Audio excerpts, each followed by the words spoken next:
creative collaboration. Why did you get to this point? I mean, you had done so much with Naked Beauty. Why did you feel like you needed a producer, and what do you think makes our working relationship work? I think the fact that you understand the show and that it's so much deeper than beauty, like what you said about like the little things make up the big things and the micro is the macro. You know, even working with editors that didn't have any subtext in beauty or didn't know the names or didn't know the topics, it's hard to make things like content cuts or decisions when you aren't familiar with this world. And I think knowing that you were a listener really helped. And I also just think you, like me, have a real appreciation for like audible experiences. Like, Yes. I grew up listening to public radio. Like, I grew up listening. Okay, were you also an NPR kid? I loved NPR. Yes. But you know what? I was more than NPR. Every single day after school, I would come home and I would turn on 107.5, which was WBLS, and I would listen to Wendy Williams. Wow. I would listen to Wendy Williams. Charlemagne was her intern at the time. Oh my gosh. And I would listen to Wendy Williams. And I would listen to her for like her like 2-hour show. Just like, this is way before she has her like TV show. She was just a radio personality. Yeah. I love audio. And I think you really love audio too, and you appreciate audio. So I think that just made the working relationship really great. And I think you just, you love beauty. So you get it. I was just like, she gets it. What have you learned about building a team, working with a producer? Because I think a lot of people see Naked Beauty from the outside looking in, and they're like, holy shit. Like, it just keeps leveling up. Yes. And there's a lot of work that goes into it on the back end. But there's work done before that to find the people in the first place. So, what have you learned about building a team, working with a team, being a boss? Everyone works really hard on the Naked Beauty team. I think you can agree. Yeah. There are several text messages going off at all hours of the day, every day. Yeah. You know, Alexa will text me. She'll be like, oh, I just saw someone, stitch something on TikTok. And I'll be like, great, send it to Bridget. And then you'll say, oh, I think we could do this trend to tease our next episode. Like, everyone is on it. And I think it's because everyone cares about the show. Like, it's not like we are all employees of iHeartMedia that have been assigned to work on this podcast. Right. Like, we've all elected to do this. And it's a small team. It's 5 of us. But I think that everyone is really proud of the work. And I hope that everyone feels like part of the success of the show. And you, like me, are a very hard worker. You love to work. I do, admittedly. I think we all do. I think you might have selected for that trait, actually. Because I think the thing that people aren't aware of is everybody who works on Naked Beauty also does other things. Has jobs, has businesses, whatever. Yes. Everyone is hustling in their own kind of separate way. And also everyone's also been on the show now a while. How long has it been for you? It's almost 2 years. April of 2020. Almost 2 years. 3 is when we started working together. Yeah. So I think we've kind of really like hit our groove. Yeah. And hopefully it's fun. It is. It's very fun. Like, the behind the scenes, I mean, it is a lot of work. But like you said, I think there are people who really, really derive so much satisfaction from working hard in general, and I'm definitely one of them. I'm recently accepting that I am a workaholic, but like, I don't even know that I consider it to be a bad thing. My brain is just going. And so I'm like, might as well. And it's funny, like, my thought is always, well, what else am I going to do with this life? Right. Like, I play and I have fun too, but like, like I am interested in, for me, it was first social media, doing little videos with my friends, and then realizing how beautiful like the act of creation is. It is. And doing a weekly podcast means you're creating something net new every week. That's very true. So it's such a thrill to have that kind of like quick feedback loop, but it's also a lot of work. Yes, it's also a lot of work. What is your relationship now to work? How has motherhood changed that for you? It's interesting. I think it shifted with motherhood first, and then it's shifted in the past year working for myself. So I can speak about those two shifts. I think the first shift with motherhood, I remember when I was coming back from maternity leave, having meetings, sitting in on meetings, and having this kind of overwhelming feeling like this is not important. This is not how I want to spend my time. What are we even talking about in this meeting? And it took me a while to like even feel invested in the conversations happening in the workplace because I'd just been out of it for so long. But I think that's when I started to have these inklings of like, I want to own my own time. And I think I'd been on such a corporate trajectory. Of course, you all know my mom, who's been on the podcast. She's like, was Miss Corporate America. Right. So I think I'd been on this very kind of corporate trajectory. But then I think having a child made me feel like, okay, what would it look like to really control my own time and work for myself? And then this past year, being an entrepreneur, I think it has been good for both my own like work product, but also for being a mom because I do have that flexibility. Yeah. I can change my schedule in a way where I can go to a soccer game at 3:00 because I want to be there and just not schedule a meeting then versus like, oh, we have our like product XFN at 3:00. Like you must be there because you're leading the meeting. So I really appreciate the flexibility that working for myself has allowed me with motherhood. I like the way that you put that. You were thinking about owning your time, not so much thinking about owning a business. Like I think we're often thinking about the venture versus the life and the lifestyle. Yes. And it's a lifestyle that you're responsible for. Right. Which can be a burden. Yeah. Right. Because if you're stressed and you're overworked and you're burnt out, that's on you. You can't really blame your boss for that. So it's up to you to kind of find your groove, figure out your schedule, build the lifestyle that's going to make you happy and produce the best work. Right.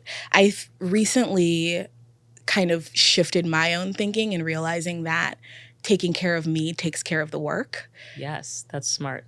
It's, it all sort of flows together. I think it can feel like getting away from work will make it worse. But oftentimes, I think, especially in creative work, stepping away actually makes it a lot better. And having a lot of disparate influences makes it a lot better. Experiencing life makes it a lot better. Oh, absolutely. Done is better than perfect. You just have to do the thing and put it out into the world. And I think no one is scrutinizing you as much as you think people are scrutinizing you. I think especially with podcasting, I get so many like hand-wringing questions about like, I want to start a podcast, and it's like, no one's going to listen for the first, it's fine. Like put out a product and get into the habit of putting it out consistently. Yeah. And that's what's going to help you and grow you. I think the other thing is like people love a glow up. Like people love to see you grow in real time. So I rather show up in front of my audience and saying like, this is where I am now and bring them along the journey than show up with it perfect and polished and like ready to go. So I think the more transparent you are about where you are in the journey, the better. That's so true. And I get similar hand-wringing questions as a producer where people often think when they are starting a podcast, they need a producer. No, I really value that you have an opinion. And a lot of people, I don't know if it's that they're trying to be polite or they just actually don't have an opinion, but like you will push back on me. You will say like, I don't think this is a strong place to start. I don't think we need this. I think we should cut this. I think we should move this question here. I don't think this is a good person for us to interview. They may be superstar, but no, we shouldn't do it. It's beneath us as naked beauty. Yeah. I really appreciate, and you're almost a decade younger than me. But you do not hold back with your opinion. And that's what makes you a valuable producer. And I think a lot of people in the workplace, no matter what job you have, your value is your opinions, right? Yes. It's your point of view. Yes. Come with a point of view. That's what makes you a valuable asset to a team. 10,000 times over. I feel like I get the question too from people who want to be producers, how do you become a producer? And in my mind, I'm like, produce, like make something. Right. But it's exactly that. if you want to have an opinion, if you want to be the voice in the room that is shaping the creative vision, you have to say something. Yeah. And I think we often end up in situations with people we admire, and it's really hard to critique anything that they've created. But I think if I had one tip, especially as a producer who's being brought in to something that already exists, do your homework, find a million things that are great, find ideas that you can build on, like, oh, I think in the future we should do X, Y, and Z, and then find something to critique. Yes. Because people really respect it when you're able to not only have the wherewithal to do your research and find, obviously, something that makes sense to critique, but like find things that can actually be retooled and reworked. Right. Because like you said, like we are only ourselves. We only have our perspective. Right. To bring to the table. Right. So, and that's also a very important part about building a team. You're not just hiring people that are executing on your ideas. You're hiring people that are bringing new ideas to the table, building on your ideas, and making something way better than what you could have created on your own. So it's always been really important to me. And that's why I like take so long, like interviewing and like having people join the team and making sure that everyone meshes together, that people are coming with something additive. Yeah. Not just like following my orders, right? Right. Like I admire Alexa for coming to me and saying, okay, I think we should approach YouTube this way. Bridget will push back on me and say, I think we should approach TikTok this way. Kayleen will say, I think the edit is stronger like this, right? So everyone has a point of view that makes the end content better. Right. And like in that, I think is a great piece of advice, which is not to feel siloed necessarily, but to hone the places where you have expertise. Mm-hmm. So if social is your bag and you know it inside and out, don't feel like you need to be a podcaster just because podcasting is a thing, right? But like, how can you add, right? Like Bridget's not coming to you and saying, I want to be on the show. Like she's saying, hey, here's how you can take your show to this other channel. Right. People are always looking for their blind spots, I think. And if someone is coming to you for your expertise, like reach into that bag of knowledge and be okay saying that. It took me a really long time to say that I've been making podcasts for a decade, despite literally having done that, in part because I didn't feel like, oh, well, I'm not an expert. Like I haven't really worked professionally in this and I haven't done it. But our working relationship started because we were just chatting and I was like, oh yeah, I produce podcasts. Right. So yeah, if you don't own your expertise, no one else is going to do it for you. Very true. I'd like to play you something special. Oh gosh, all these like surprises. I'm like, I don't know. Okay. This is, you're going to totally cringe. So we only have to listen for like 15 minutes, but this 15 minutes? Oh, not 15 minutes, 15 seconds. Oh my gosh, I'm not prepared. Okay. This is the very first episode 1 of Naked Beauty. Oh my gosh. Why are we doing this right now? Okay. I'm Brooke, and you were listening. Wait, we have to get the... Okay. Yes, Lauren Hill. Which the logo was different at this Josephine point. Baker. Hello. I am Brooke, and you are listening to the first ever episode of the Naked Beauty Podcast. Oh my God. This is something that I've wanted to do for a long time, and I love that. Oh my God. One, because your voice sounds so little. Yeah, why do I sound like that, girl? I'm like, you were young. It's been Brooke, 8 years. and you're listening to the Naked Beauty Podcast. What does it feel like hearing that? Do you remember recording it? I remember recording it. I remember thinking, okay, what do I want the music to be? And from the beginning, I had this idea of like, okay, I want to do like early 2000s, like 90s jams. And even just saying like the hello, it's Brooke. I didn't say my last name, which is interesting. And it's so, and I've also changed my last name since being married. I was married when I did that too, but I didn't legally change my last name. Anyway, I remember, what was the first sentence I said? This is something I've been wanting to do for a long time. So I just did it. I put it up on SoundCloud. Yeah. I put it up on SoundCloud and it felt great. Like you said, there's something so fun about creating. I don't create for an audience. The actual process of like creating and contributing something that even if just a handful of people enjoy, that's like what drives me. So I was having fun. Yeah. And you put it up on SoundCloud, Yes. which is not necessarily a place to put podcast. Like you were just like putting it out there, right? Well, back then, that's all we had. There wasn't even like an iTunes RSS feed. I mean, it was like just the Wild West of podcasting then in 2016. You've essentially watched an entire industry change. Yes, absolutely. What's changed since that episode was recorded when it comes to podcasting? So much. I mean, people didn't know. They were like, how do I listen to a podcast? I mean, that was like a bit like a serious question. How do I listen to a podcast? How do I access a podcast? The podcast that was really popular at the time was Serial from NPR. Yep. That came out in 2015, I think. So people kind of had an awareness of what podcasts were. The only consistent podcasters I knew about were Joe Rogan and Mark Maron. And I listened to both of their podcasts very often because like I didn't have, and then there was The Read. Yep. And then like Brilliant Idiots and Horrible Decisions came along.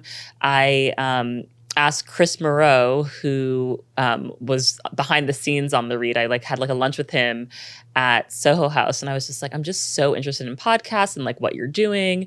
And it's crazy because now I'm sitting here in WTF Media Studios with, where Wheezy and Mandy, record Horrible Decisions, which was also an early podcast that I listened to. But yeah, it's been insane to see how podcasting has grown now. And I think it's only going to continue to grow. So I feel like excited that I get to be part of this like kind of podcasting renaissance. Yeah. But yeah. You were kind of early to the wave, early to the like the big wave of podcasters, but there's been multiple waves and now it's so video centric. Podcasts are not only ubiquitous, but they're like a platform. Like people start podcasts to build their platform. Do you think that's changed the quality of the conversations? I don't think so. I think the more the merrier. The more the merrier. I think, what is that saying? Like a rising tide like lifts all boats, right? Like I think that it's great that so many people are in podcasting, and I hope more and more voices and more people join podcasting, specifically like Black women and Black women in beauty. I mean, there were no beauty podcasts. There were so few Black women in podcasting. Now I can look around and say there are all of these like Black women specifically that have podcasts about beauty and have beauty conversations. Like that's incredible. Yeah. That just wasn't a category before. Yeah. And I think it's similar to social media when people talk about a market being oversaturated, like, oh, maybe this isn't worth doing. I don't think that's true either. Like, I think you're always going to find the people who want to hear what you have to say. Yeah.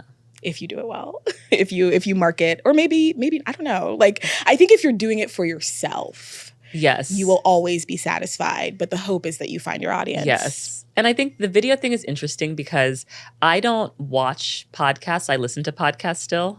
But there's so many people that have told me that they've discovered naked beauty through YouTube. Right. So I'm like, if video is helping to reach a new audience and like reach new people, then I'm happy. Yeah.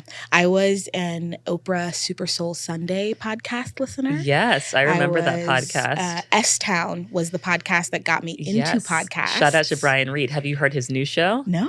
Question Everything. It's very good. You would like it a lot. I'm sure I would. I mean, we talked about this already, but I was definitely an NPR kid. And so for me, discovering podcasts was like the feeling that I had when I would listen to like the American Story Hour on NPR. And that was the thing that always really fascinated me, was not just the ability to like tell the news or whatever, but to be able to have these like evening programs where it was storytelling. Yes. And it was just people telling stories about their lives. Like it didn't even have to be this like grand thing. And that comes back to our mutual love of audio and of radio ultimately. And I always say like video might come and go. The radio will work after the apocalypse. Yes, that's so true. I'm like depending on it for future job security. You've talked before about how important partnership is to everything, life in general, but I think particularly for young, ambitious women, yes, it is really important to have a great partner to support that, to choose a great partner to support that. How has your partnership, your marriage sort of anchored you through the last 2 years? Oh, wow. I mean, Umut is just incredible. I'm so grateful to him every single day. One, I think he supports and believes in my dreams. Like, he is more delusional than I am about my own career. Like, he literally will always tell me, like, you can do anything. Like, you can be anything like this. He always tells me, like, this is just the beginning. Like, you're going to look back on this. Like, he is my number one supporter, cheerleader. He believes in everything that I do. But then he also backs that up with action, meaning if he has to watch Mavi one night because I'm working late, not just one night, many nights, then he's going to do that. If he, like this morning, he brought me breakfast in bed because he knew that I was prepping for this big interview I had today. He shows up for me in ways that show me that he really cares and he's really invested in my success. Right. And I know Sean has been, your amazing partner, Sean, the best, has been the same for you. And it just makes me happy when I see young women find themselves partnered with men or women that recognize like their hustle, that like recognize like you're grinding, you're working. Like, I'm not, like, right now we're recording late. My husband's not going to text me and be like, what are you making for dinner? Right. Like, he knows he's on his own. He knows you guys are on your own tonight. You know? I think that is so true. And I would add to that, like, the piece of, him saying, like, this is just the beginning. You can do anything. For me, what's really interesting in Sean and in observing Sean support me, my success is never a surprise to him. He is never shocked, never surprised. And that's like a level of assurance and trust that I don't take for granted at all, because he assumes that I'm going to succeed. And if for some reason there's, a stall or a quote unquote failure along the way, he's there to be like, okay, great, this didn't work, but you're still going to go places. Like, we still have somewhere to be. Like, we still, which is really great. And then I think as a now proclaimed workaholic, he's great about telling me when it's time to ease up. If I'm like, oh, I need to work tonight, and he's like, what nights don't you work? I'm like, oh, wait. You're right. Yes. And that's the other thing when you're someone that loves to work a lot, making sure that you do those date nights, that you do have nights that you're just at home watching a movie, cooking dinner. Like, that time is really sacred to us as well. Yeah. And I love what you said about proving it with actions. I'll tell this story about Sean because he's the best. But when we interviewed Miss Tina Knowles, I mean, that was insane, right? Like, that whole process was insane. And at the time, I was living in New York. Sean was living in DC. He flew from DC to LA to be here with me for that recording. Amazing. But not only did he do that, he got a flight that landed an hour before me so that he could go get a rental car and pick me up at the airport, and then drove me to the studio for everything that we needed to do that day. So to that point, right, like, words are great. I'm a words of affirmation girl. Like, I appreciate the sort of like, you got this, you're going to succeed. But when someone shows up to take part in your success, it's like a whole nother level. Yes. And I know you and Sean are not engaged, but I'm always just like, that is husband material. Yeah. That is the type of person you want to build your life with. And I'm also excited, we have our dinner tomorrow night where we're going to celebrate the wrap of Naked Beauty this year with Sir John and Queen, his producer. But also I wanted Umut to come because he's all like, every time I'm sitting in like every single episode, he's been there behind the scenes. He also listens to the podcast. Sean downloads every episode. Yes, he gives me feedback. He'll say, I really like this. He just listened to the Bridget Romanek episode about interior design. He's like, I learned so much. Like, where's her book? Like, so yeah, like I think it's really important to find a partner that's part of your team and is invested in your success. Yeah, absolutely. And I think that ladders down, right? Like, whether we see it or not, we're always sort of modeling a way to live life to someone, and seeing your ambition and motherhood and partnership sort of gel together, and also knowing a little bit of the behind the scenes, it's really clear that like a really strong, stable partner is a big part of that. How have you changed since that voice? as I mentioned before, I've gotten much less judgmental. And it's like, you hear older people say things like this, like, oh, the more I know, the more I realize I don't know. But it's very true. It's very true. Like part of like getting older and getting wiser is just like letting go of any preconceived notions you have about anything and just realizing that there's so many different ways to live life and approach things. And I think I've also become just more sure of my point of view. Like to go back to like, sometimes we get offers from people to be on the show that are huge names. And it's like, no. Yeah. And feeling confident in that. I think for me, from the first episode that I produced, I feel like I've learned a lot about how to tell a story, honestly, how to like put together a story that makes sense, but also is compelling to people. And it's that same sense of like, you get the email, you see the name, and you're like, and if I'm not excited about it when I'm reading the email, then I'm probably not going to be excited about it when I'm listening to it.